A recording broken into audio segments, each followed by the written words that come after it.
സാഹിത്യകാരൻ MT വാസുദേവൻ നായർ അതീവ ഗുരുതരാവസ്ഥയിൽ ഹൃദയസ്തംഭനമുണ്ടായതായി ആശുപത്രിയുടെ മെഡിക്കൽ ബുള്ളറ്റിൻ സ്ഥിരീകരിച്ചു.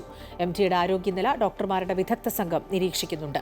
മന്ത്രി PA Muhammad Riyas, Goa governor PS Sreedharan Pillai ഉൾപ്പെടെയുള്ള പ്രമുഖർ ആശുപത്രിയിലെത്തി MTയെ കണ്ടു.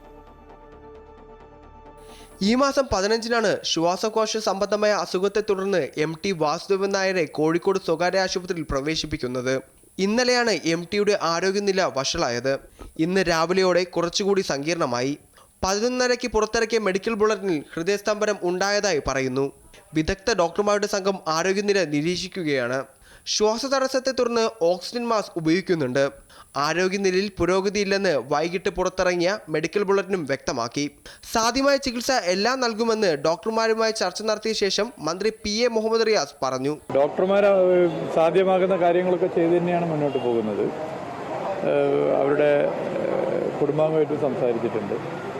സാധ്യമാകുന്ന എല്ലാ കാര്യങ്ങളും നോക്കുന്നുണ്ട്. എല്ലാവിധ മെഡിക്കൽ സപ്പോർട്ടും കൊടുത്തുകൊണ്ടാണ് പോകുന്നത്.